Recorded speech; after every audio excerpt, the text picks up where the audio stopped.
Hello everybody, today we're doing a video for GTA Car Kits in a 2013 BMW X3, and today we're going to show you how to install our Apple CarPlay and Android Auto kit. As you can see, it's already installed into this car. It's been paired to our iPhone wirelessly. You can also pair it to your Android phone wirelessly. We filmed this car before, but it was a newer one, so the iDrive controller was bigger.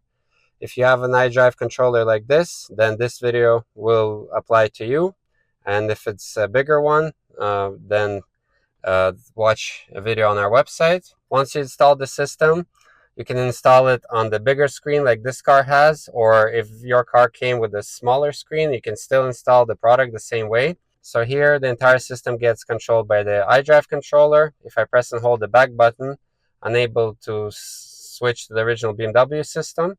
Our system uses the original Bluetooth for music and phone calls, so the quality of sound is good. Also, our module has the connections to add a rearview camera if your X3 didn't come with one. So there's no drawback to the system. It works as an additional add-on, and now we're going to show you how to install it into this car. So the tools you're going to need is a T20 Torx, and this is our panel removal tool, and of course you're going to need our product. So we're going to start with our panel removal tool, and we're going to remove the center console here. We're going to open up our armrest and get underneath here towards the back of the center console to lift it up. Then use your fingers. Once it's loose, you have to disconnect the connections underneath it. They're the type that you can just pull on them and they will disconnect. So there are two on the driver's side, these ones, and then there's one underneath the iDrive, so you just pull on it. So these are the three connections. There's no clips to press, so you just pull on them, and now you can just lift up the center console and remove it. So now next we're going to remove the cup holders. So here you just use a screwdriver or the tool to lift up the rubber, and underneath there you're going to see a T20 Torx, which we're going to remove. So there's also these big ones, but you only need to remove the middle one, and we're also going to remove this rubber cover, so you just can see the clips that are holding the cup holder assembly in place. So now we can take our T20 Torx and remove this single bolt in the middle. And now it's a bit tricky to get these cup holders out because these two clips, they're quite tight. So what you do is you kind of lift it up at the front, and then we're going to use our tool, and you're trying to get as close to the clip as possible. You use the tool to give you the leverage so you can unclip the entire assembly from those two clips at the back. As you can see, they're still holding it in place.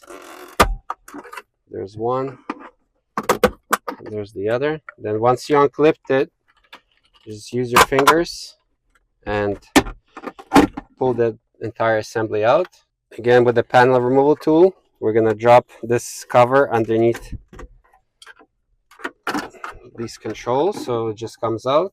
And over here underneath there are two T20 Torx bolts that we're going to remove. Now we can remove the vents, and again, our panel removal tool, you get underneath here in the corner and then work your way down.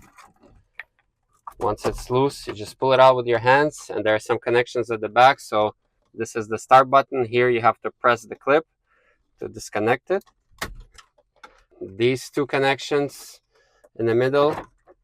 So this one, the white one, you just pull on it, but this black one, you actually have to press the clip on it and disconnect. So there are four more T20 Torx that we're going to remove. So there are two right here, right underneath the screen.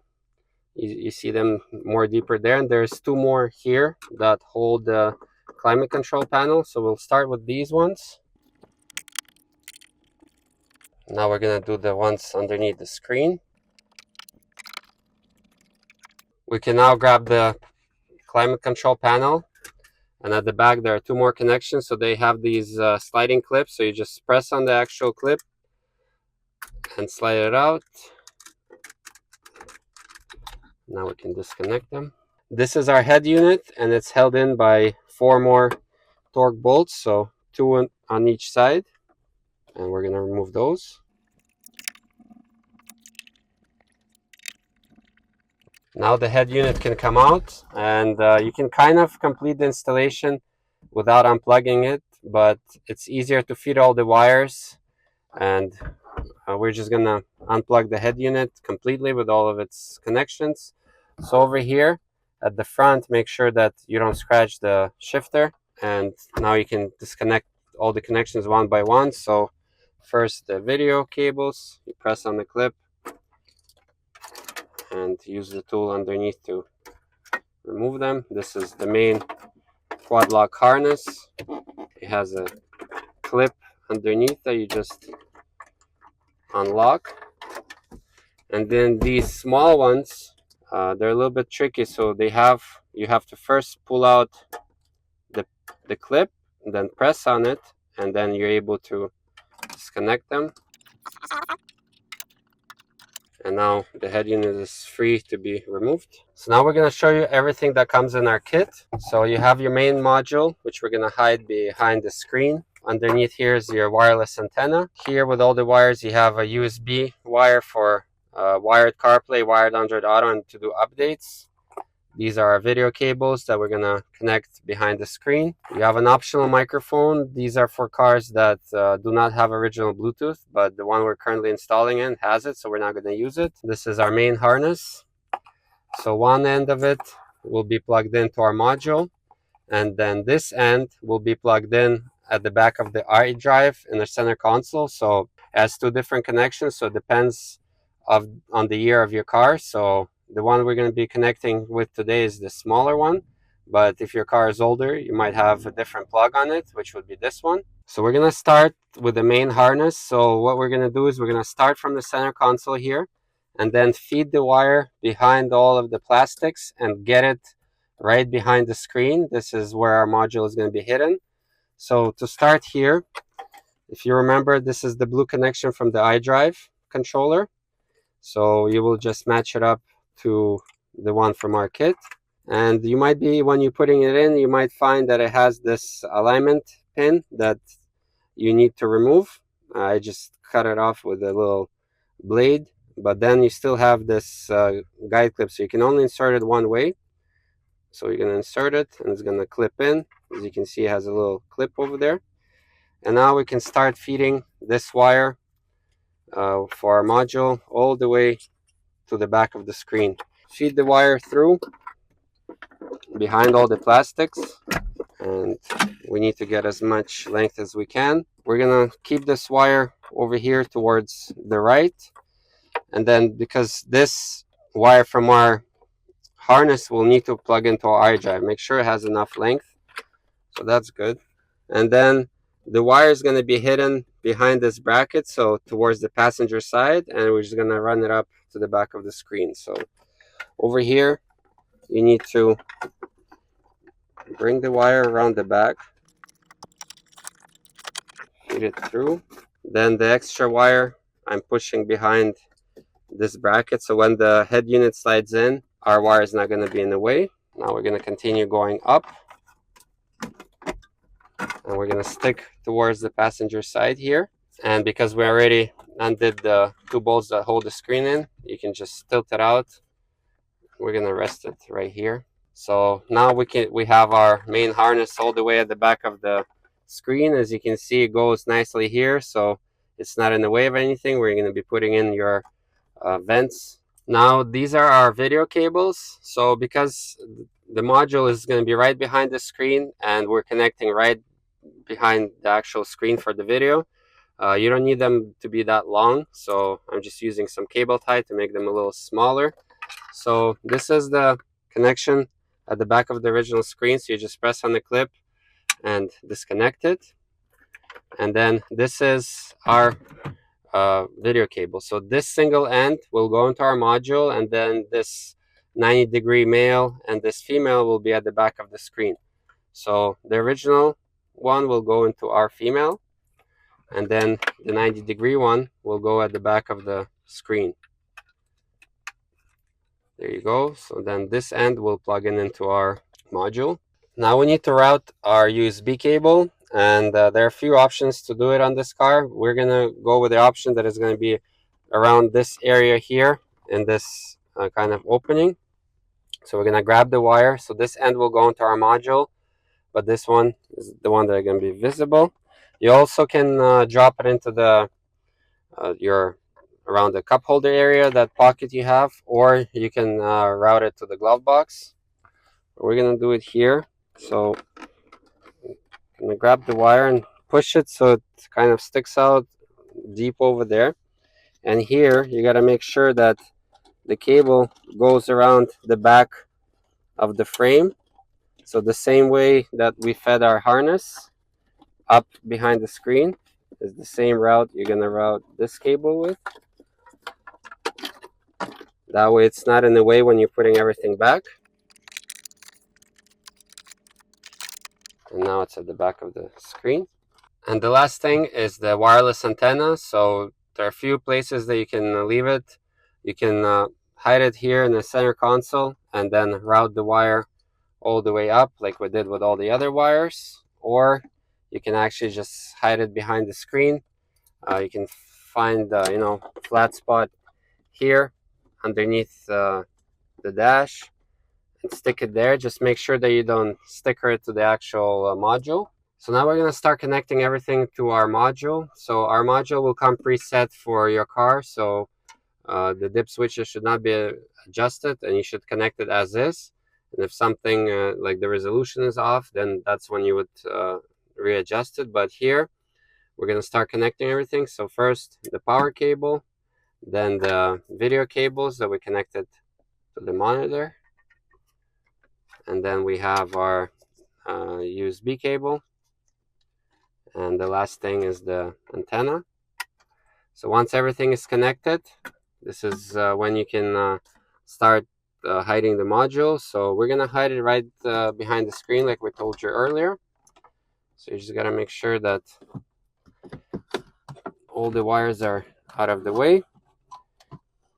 So you can use some sort of zip tie to zip tie it so it's not moving around, or you can, depends on the equipment that your car has. Sometimes it's a little bit less of space, so you can shove it so it holds on its own, and then you would rearrange all the wires neatly, and then that's when you would put the screen back to hide everything behind the screen.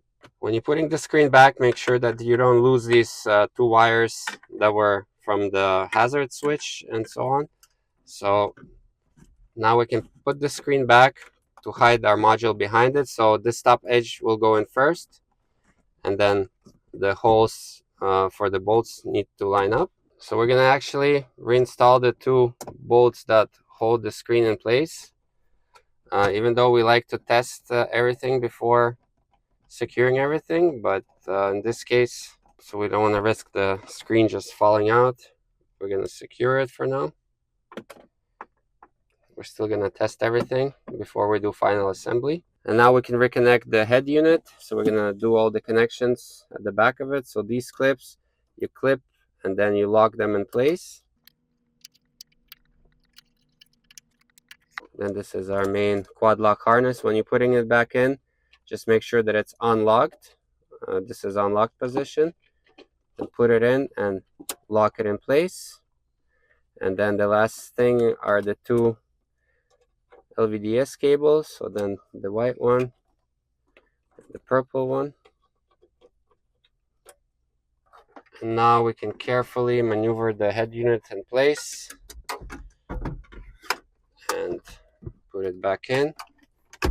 For testing, we're also gonna have to connect our climate control panel, because it has still radio controls here. Without it, it will not work properly. We're also gonna need our start button for testing. These connections we're not gonna connect.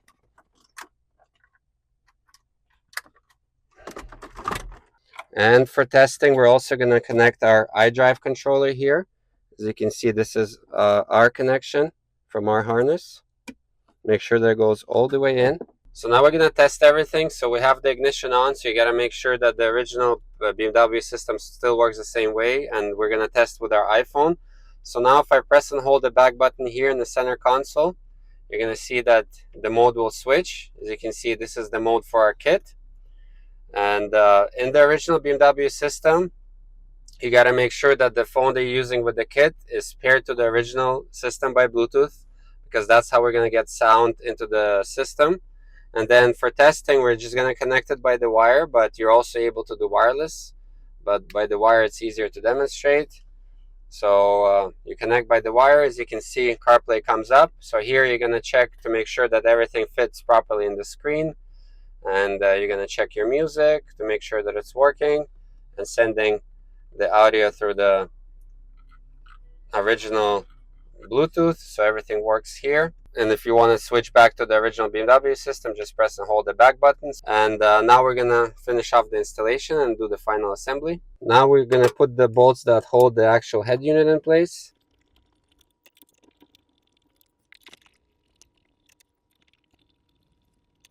We'll reinstall this panel again.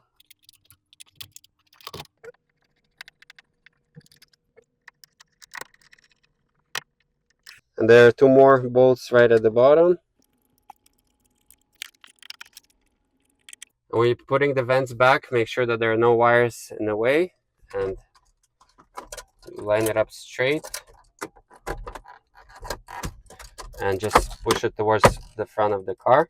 So here are the cup holders. So to put them back in, it's a little tricky. So you start with the driver's side first, and then you push them in. And then again, we're going to use our panel removal tool to kind of give some... I'm kind of using the tool to push them up towards the head unit. So they actually clear the two clips at the back there.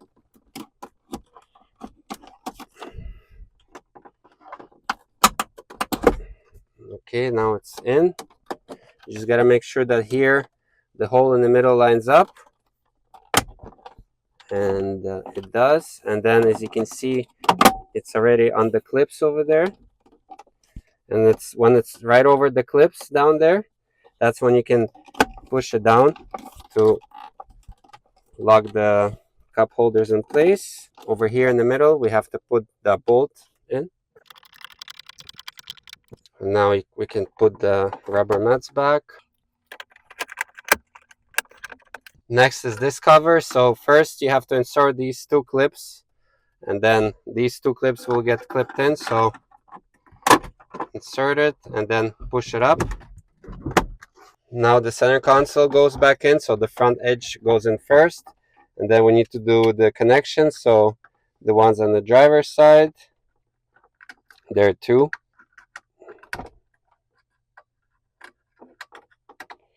And then underneath the iDrive is where you plug in our connection. Again, make sure it goes all the way in, so it makes a good connection. So now we can put the console back in.